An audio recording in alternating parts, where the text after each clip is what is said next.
Hello, this is Life of Diplomat and I'm Noor Mengali. Today we're joined by a distinguished guest whose main professional priority is strengthening international cooperation in addressing social inequality, climate change and sustainable development. As the leader of the United Nations team here in Kazakhstan, she's working closely with the country on implementing strategic initiatives that support Kazakhstan in meeting its international commitments and development goals. Joining me today is the United Nations resident coordinator in Kazakhstan, Sarangoo Radnaaragchaa. So let's get started. Climate change and environmental agenda is becoming more and more important. Kazakhstan has made a significant progress in the past more than 10 years. What motivated you to pursue a career in international diplomacy? I really started to be very interested in environmental conventions. There I really got this sense of importance of dialogue. What was your first impression of Kazakhstan when you arrived here? Digital solutions are so much advanced. So you don't need any cash, like everything is like with your phone.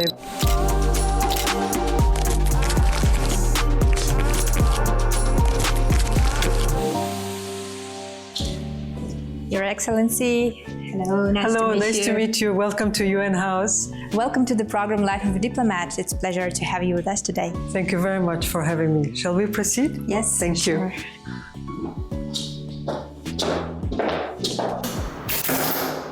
Hello, Ms. Radnaaragchaa. Thank you very much for sharing your time with us. We very appreciate it.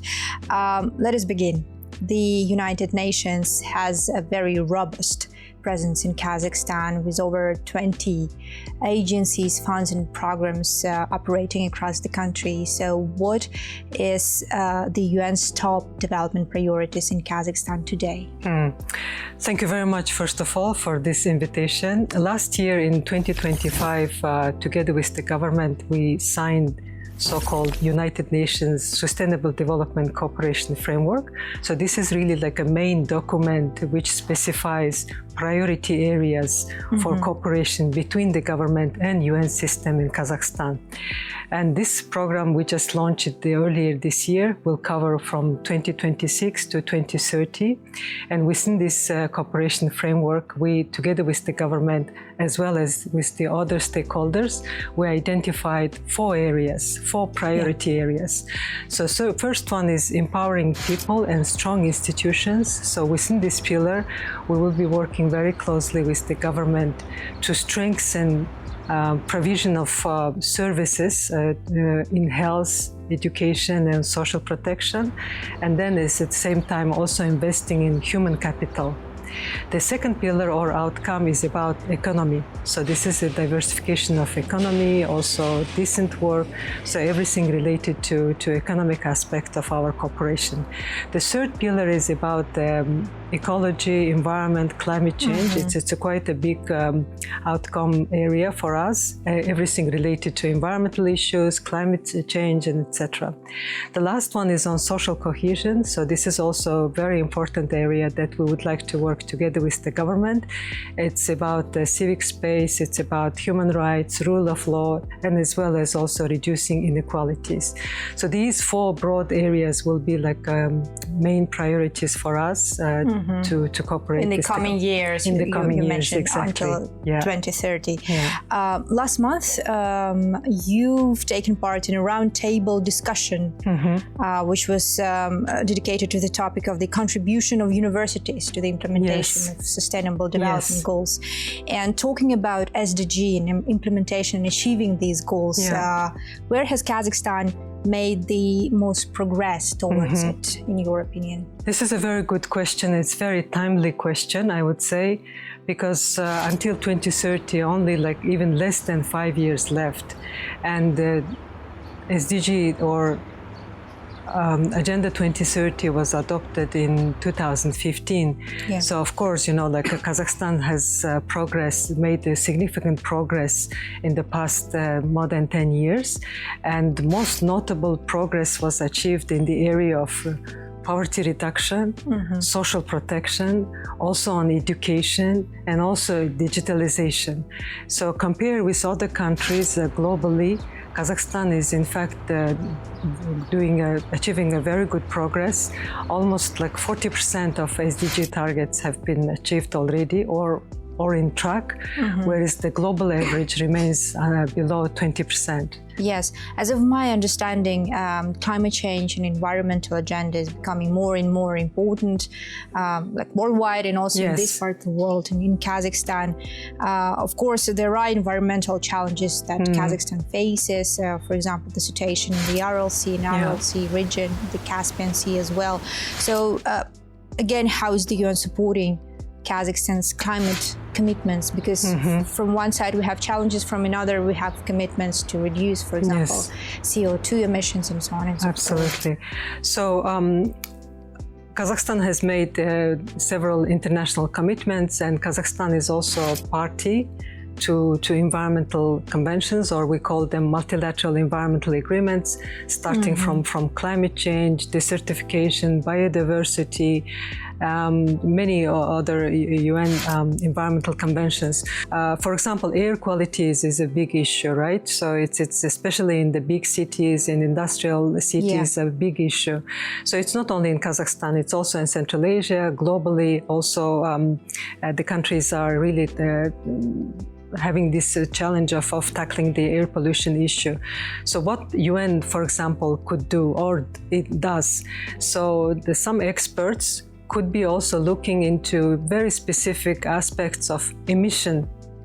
So we have to know, like, where this air pollution is coming from which sources. What are the emission sources, like both stationary and non-stationary. So the expert comes, and then together with the government institutions and also specialists and experts, they are working to align these emission measuring standards with the international, so that the government or the country can exchange this data and information with other countries. And what do you think Kazakhstan plays? What role Kazakhstan plays in strengthening this regional cooperation? When you look at the projects that are being implemented. Exactly. On a regional basis. Convening that scale of platforms such as the Regional Ecological Summit or Astana International Forum, it's not only in Central Asia but also involving other countries, is already like a very significant contribution to strengthen cooperation. One of the two outcome documents which came out from the Regional Ecological Summit was Regional Program of Action. So this is a very concrete document and committed actually by all 5 Central Asian countries. So the first one is to work on climate and ecology portfolio. So it's everything related to climate change portfolio. The second one was to work together on nature-based solutions. So of course, like applying like nature-based approach, ecosystem approach, and etc. And the third one was on conducting a regional scale environmental performance review. And also circular economy was one of the topics or areas that countries agreed to have joint program of action. And last but not least is the regional program on green school dedicated to education of children. What do you think, what it would mean for the societies, for the people of this region and in their everyday life. Daily lives? Exactly. So let's really take the last example, so the green school. In terms of being mindful of environmental issues and also bringing your contribution to the solution of environmental issues should start from very early age. And this school program is really like a very good example that, you introduce environmentally friendly approaches, habits, behaviors, starting from the school education. From very early childhood. From very early childhood. And then, impact is actually huge because, children will come home and then speak about this to their parents, and then maybe like it will be like in daily lives, you know, will change a lot, because the people will be very, very mindful to use, for example, water, how to use very efficiently and rationally, not to letting it run. And for example, always, you know, switching off the light, or, you know, like very good practices, you know, to also like green surrounding areas, your neighborhood, you know, all these environmentally related, you know, education is really like will have a very direct impact. And then it can also become a foundation for circular economy. That we're absolutely, about. Through waste reduction or waste recycling. So it's all very important.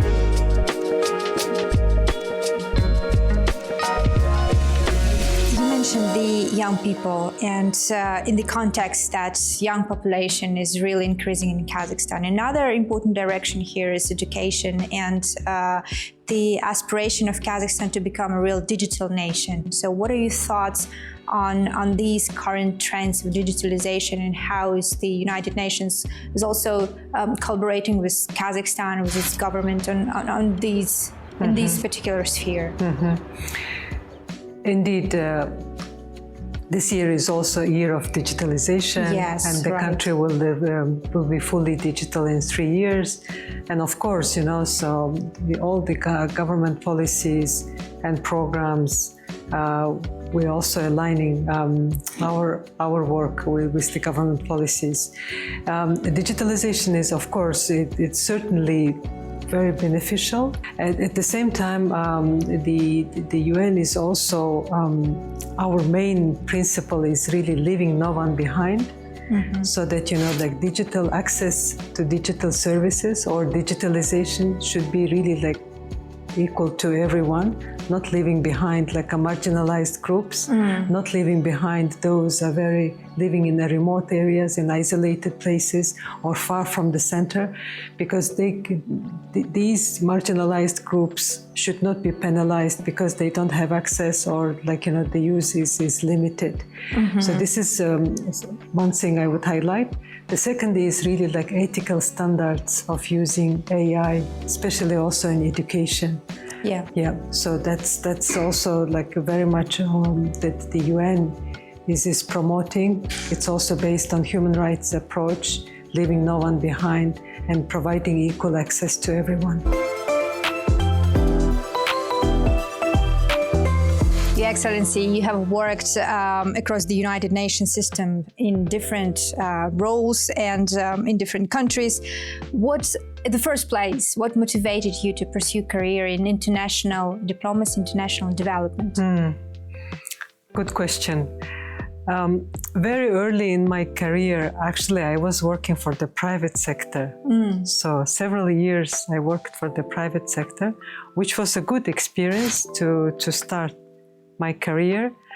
But soon after, I realized that, you know, if you really need to bring change, you need to work at the higher level, meaning that, you know, basically in the government, at the policy level, because private sector can do, like, you know, implement initiatives or, you know, like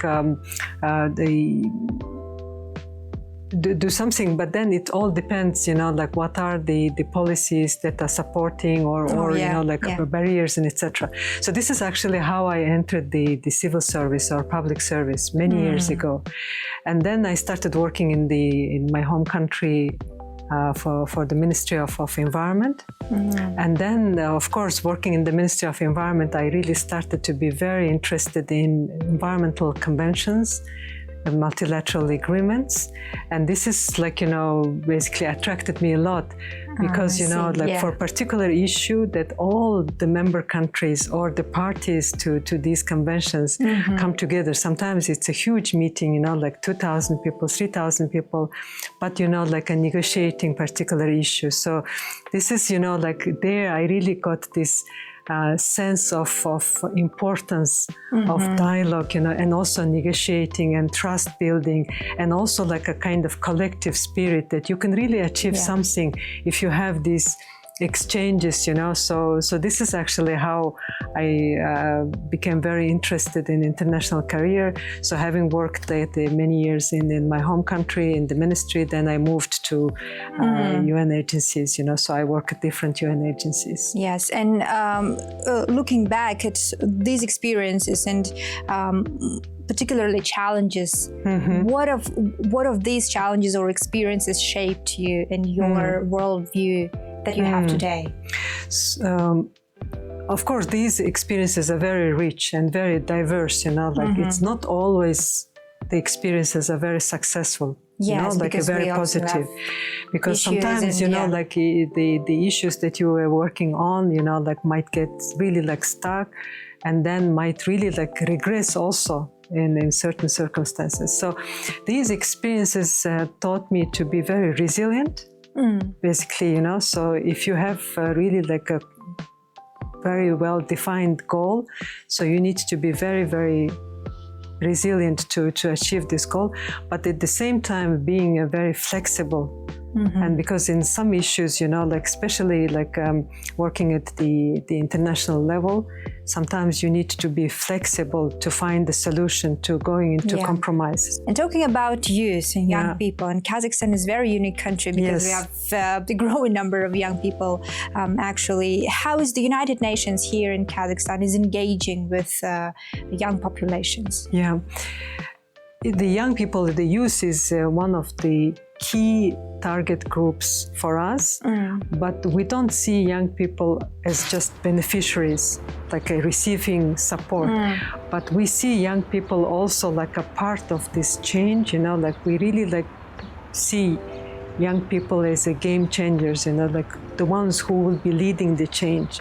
So in the UN, we involved them very actively, so there is already established even a kind of institutional setup.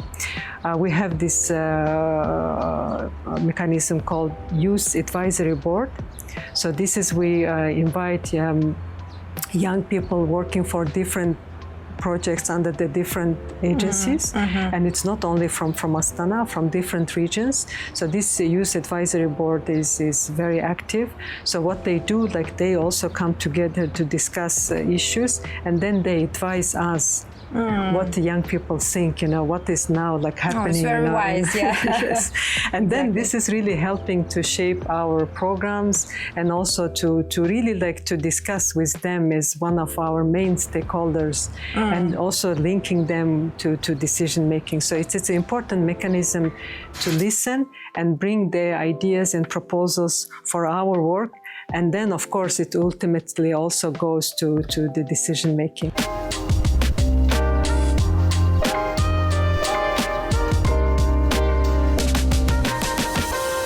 So first of all, share what was your first impression of Kazakhstan when you arrived. You mentioned earlier that it's almost a year you spent here in Astana, in the capital of our country. Yes. So I arrived end of June last year. So end of June is of course summer. And one thing I immediately noticed from the window of the plane that, around Astana you have these planted trees, the green belt. The green belt. Yes, so this was really something very impressive, because I've been working for forestry projects also many years ago, and I know that it's very difficult to have such a successful reforestation or afforestation, but I think the city of Astana or Kazakhstan has really very successfully implemented this Greenbelt project. So it's really the real forest now. Another thing which was really you is how much the digital solutions are so much advanced. So you don't need any cash, everything is with your phone, everything is digitalized, and people are using it very, very, very, very widely.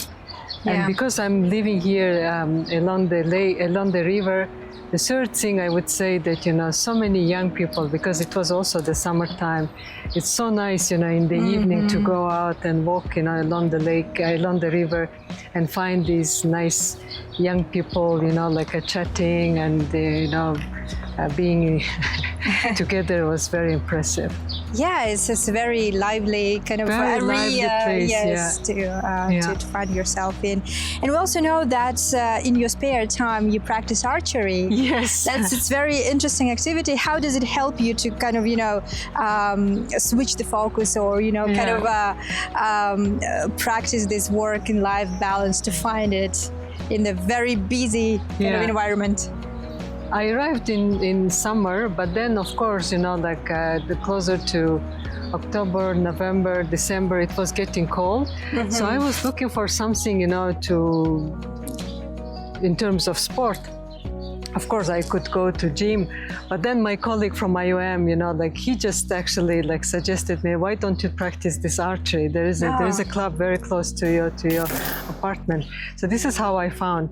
So archery, I really like it because it requires so much focus and also coordination. I'm resident coordinator, so yes, exactly. I'm supposed to like coordination, right?